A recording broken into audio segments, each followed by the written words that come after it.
Hey there, everybody. It's your girl Barbie Jay here with my fifth episode of Bathtub Chronicles. And as you hear, I'm a little bit emotional because here I am in this tub and I happen to be scrolling uh, through the videos on my cell phone while relaxing.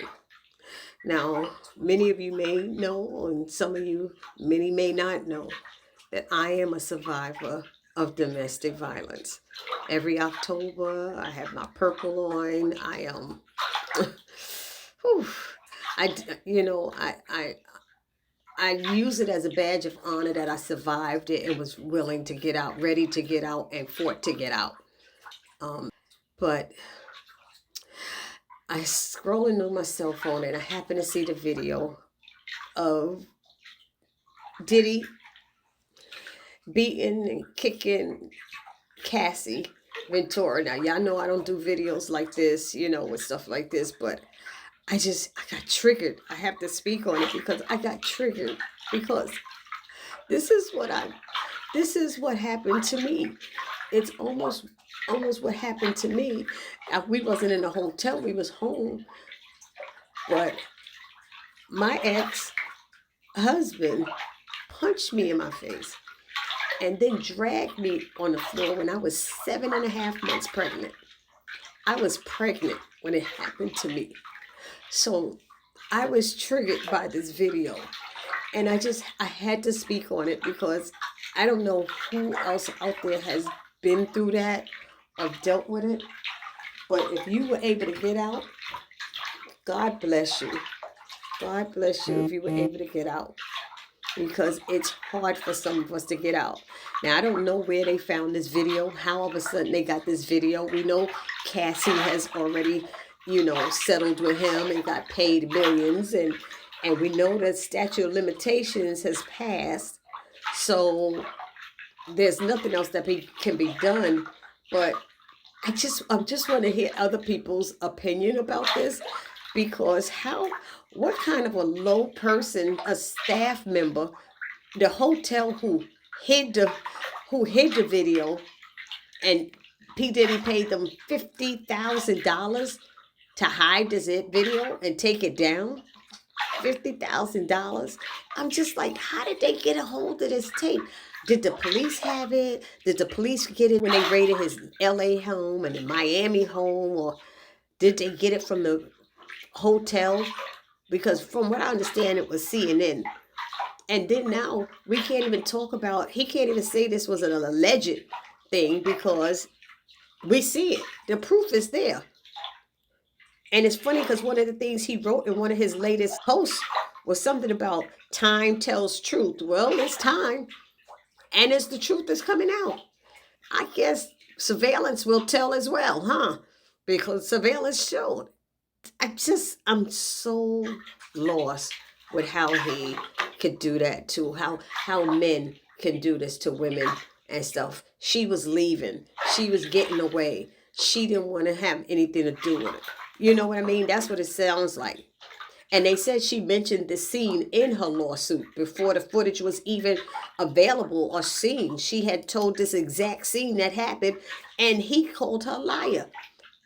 And now, as a victim myself, folks may ask, like, what did she do to trigger him? They do that stuff.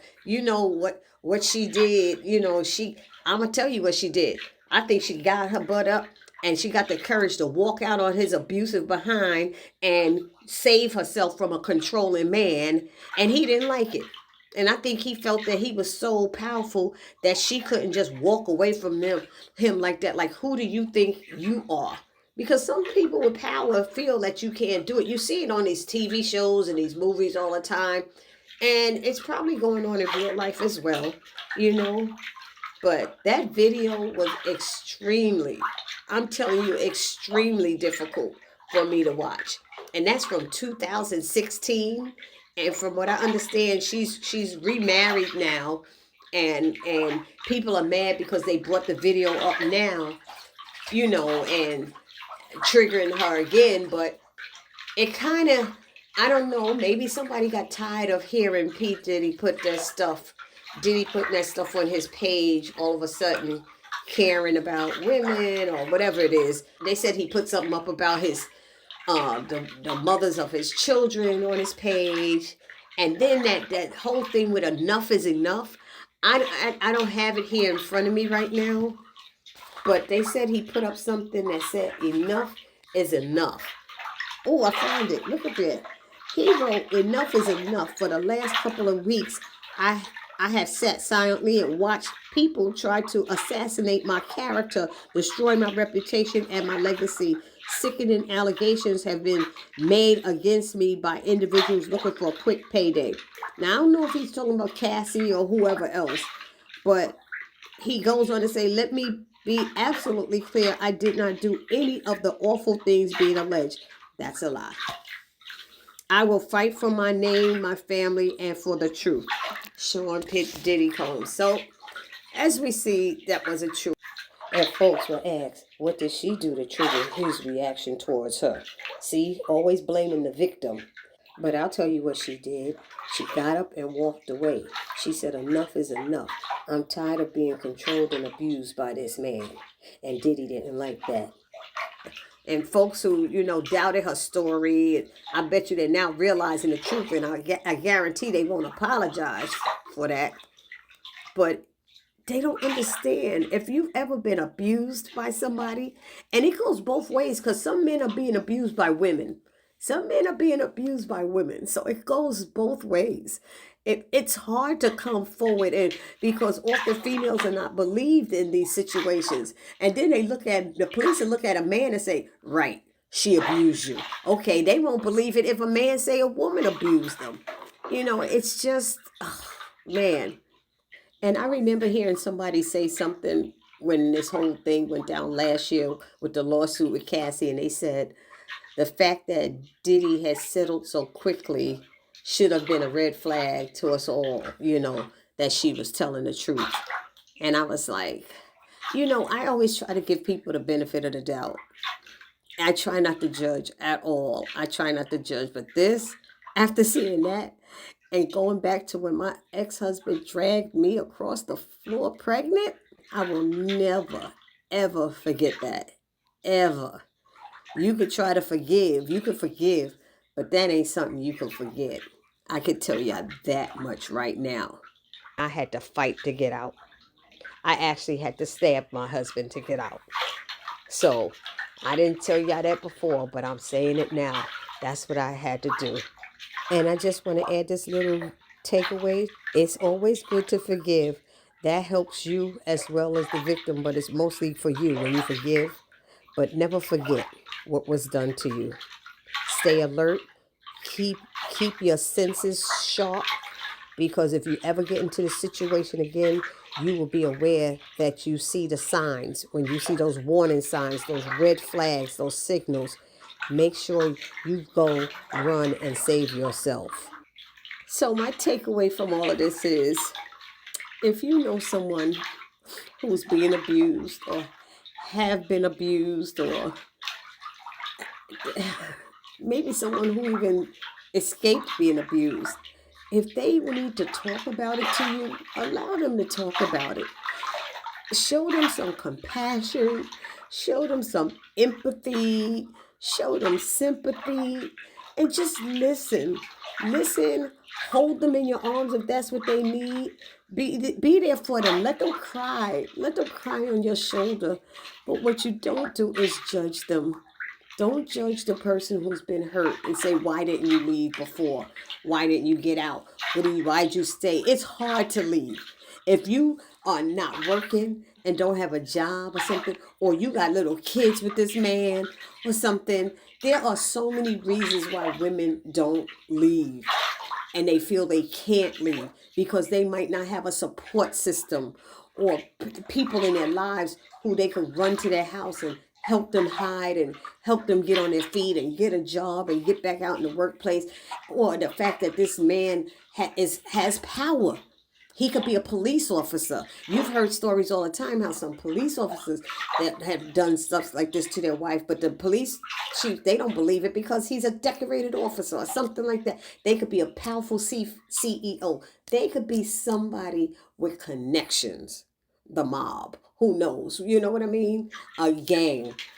So you have to be careful when you go to the police sometimes. And it makes it hard for them. You have to have a strong support system behind you when you go through something like this. So be there for that person. Love them, hold them, and don't forget them. Okay, everyone. I had to edit this video because since recording it, Diddy has left a video apologizing, but I'm not sure who he's apologizing to. He just says, I'm sorry. I mean, only person he owes an apology to really is Cassie. Or maybe is he apologizing for lying to us because he didn't tell the truth. He lied to us and told us that time tells truth and enough is enough. And I read what he had written, that he didn't do the things that were said, but it was. So is he apologizing? People are saying, okay, he's showing remorse, but is he really remorseful? Is he really remorseful? That happened in 2016. How many years ago was that? Like 8? About 8 years ago or something like that? You know, would he have apologized if he didn't get caught? He's talking about he sought professional help. He had to go into rehab. He went to therapy. He asked God for mercy and grace. I mean, he just threw everything out there. He did all of that. Even the worst of us don't go to all of that. We don't all seek therapy and or get rehab. Rehab for what? For drinking? Or rehab for his violence? Isn't that what the therapy is for? His anger issues? Asking God for grace and mercy? I mean, is he doing all this because he got caught? Because we're not trying, I can't judge him. Oh, he gonna have to answer to God on Judgment Day. But I was just curious what some of y'all had thought about it. It broke me down. Like I said, I'm a survivor, and I got triggered by that whole dragon thing by the hair or the hood or whatever it was. It's just, oh, my God, my God. I hope none of you ever have to go through that. I will never forget it. Anyway, that's all I have for now. Please don't forget to subscribe, like, comment, and share. And I will see you all in the next story. Bye-bye.